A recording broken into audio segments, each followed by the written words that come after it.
మూడేళ్లలో ఒక స్థాయికి తెచ్చి అమరావతి నా రాజధాని అని సగర్వంగా చెప్పుకునే పరిస్థితి కల్పిస్తామని ముఖ్యమంత్రి చంద్రబాబు ఉద్ఘాటించారు.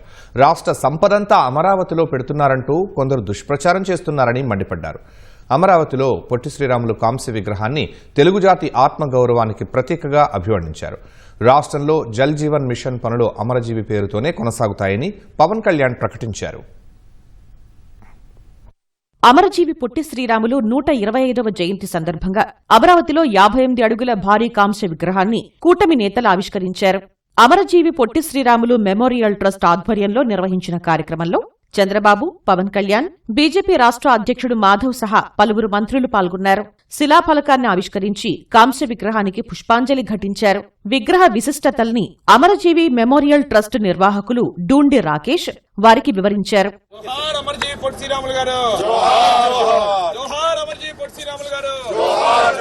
1952లో చేసినటువంటి ఆ పోరాట ఫలితంగానే ఆ మహనీయుడి ఆ మహాపురుషుడి త్యాగ ఫలంగానే ఈ రోజున మనం అనుభవిస్తున్నటువంటి ఈ అద్భుతమైనటువంటి రాష్ట్రం. జోహార్ అమరజీవి పొట్టి శ్రీరాములు గారు, జై హో అమరజీవి పొట్టి శ్రీరాములు గారు. పొట్టి శ్రీరాములు స్మృత్యర్థం తపాలా శాఖ విడుదల చేసిన ప్రత్యేక పోస్టల్ కవర్ను నాయకులు ఆవిష్కరించారు. అమరజీవి ప్రాణత్యాగంతోనే తెలుగువారికి ప్రత్యేక రాష్ట్రం సాకారమైందన్నారు. ఆయన త్యాగాన్ని ముందుగా ఎవ్వరూ గుర్తించని విధంగానే అమరావతి రైతుల త్యాగాలతో గత ప్రభుత్వం 3 ముక్కలాట ఆడిందన్నారు. ఇప్పుడు కూడా దుష్ప్రచారం చేస్తున్నారని మండిపడ్డారు. రేపు రాజధాని పూర్తయితే ఎంత బాగుంటుందో అనే ఆలోచన రేకెత్తించే విధంగా ఆ హైట్ పెట్టారు. ఇది అమరావతి. ప్రతి ఒక్కరూ గుర్తుపెట్టుకోవాలి, ఇల్లుండడమే కాదు, మనకంటూ ఒక రాజధాని ఉండాలి. అప్పుడే ఎక్కడికైనా వెళ్తే ఏది నీ రాజధాని అంటే సగర్వంగా అమరావతి నా రాజధాని అని చెప్పే పరిస్థితి తీసుకొస్తాం. అలాంటి రాజధానిని నిర్మాణం చేయడం 3 సంవత్సరాల్లో మీరే చూస్తారు. ఒక స్థాయికి తీసుకొస్తాం. ప్రజల ట్యాక్సులు ఇక్కడ ఖర్చు పెట్టాం. ఇది ల్యాండ్ మానిటైజేషన్ ప్రాజెక్ట్. ఇది రైతులిచ్చిన భూమి నుంచి కొంత భూమి తిరిగి డెవలప్ చేసి వారికి ఇస్తాం. ఇది ఉపాధి కల్పిస్తుంది, రాష్ట్ర ప్రజలకు ఆదాయం పెంచుతుంది. తద్వారా సంక్షేమ కార్యక్రమాలు చేసే పరిస్థితికి వస్తాం తప్ప ఇంకొకటి కాదని చెప్పి కూడా నేను మీకు తెలియజేస్తున్నాను. కొంతమంది కావాలని తప్పుడు ప్రచారాలు చేస్తున్నారు. ఏదో రాష్ట్రంలో ఉండే డబ్బులన్నీ ఇక్కడ ఖర్చు పెడుతున్నారని తప్పుడు ప్రచారాలు చేసి పబ్బం గడుపుకునే పరిస్థితికి వస్తున్నారు. పొట్టి శ్రీరాములను చూసే అదృష్టం లేకపోయినా వారి కుటుంబ సభ్యులతో కలిసి వేదికను పంచుకోవడం ఆనందంగా ఉందని పవన్ కళ్యాణ్ అన్నారు.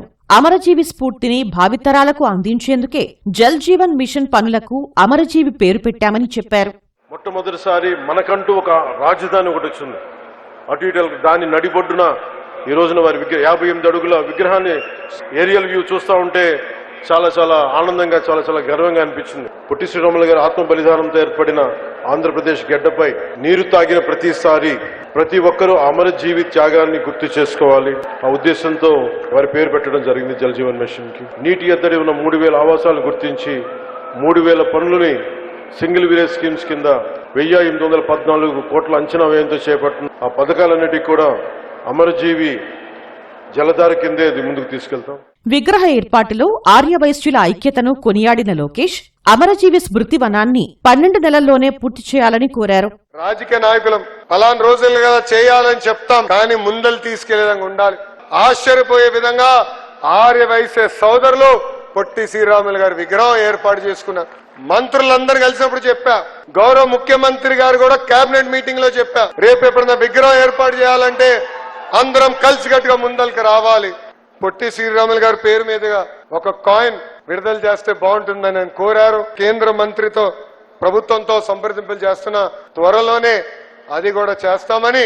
రాబోయే 12 నెలల్లో స్మృతి వనం, photo gallery, museum, mini theatre, auditorium, skill development centre యుద్ధ ప్రాతిపదికంగా దొండి రాకేష్ గారిని పూర్తి చేయాలని సభాముఖంగా కోరుకుంటూ సెలవు తీసుకుంటున్నాం.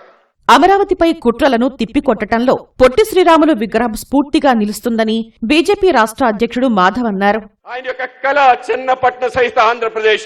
ఆ చెన్నపట్నం రాలేదు, కర్నూలు వచ్చింది, కర్నూలు పోయింది, తర్వాత హైదరాబాద్ వచ్చింది, హైదరాబాద్ పోయింది, అమరావతి వచ్చింది. ఇవాళ అమరావతి పైన కూడా చేస్తున్న అనేక రకాల కుట్రలు కార్యక్రమాలు మనందరం తెలుసుకున్నాం.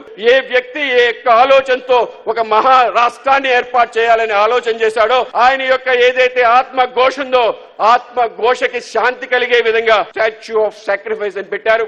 కనుకనే ఆయన విగ్రహం రాబో కాలంలో ఈ ప్రాంతంలో ఏవైతే కుట్రలు జరుగుతున్నా కుట్రలు జరగకుండా చేస్తుంది. పొట్టి శ్రీరాములు మనవరాళ్లను కార్యక్రమం చివర్లో చంద్రబాబు, పవన్, మాధవ్ సన్మానించారు.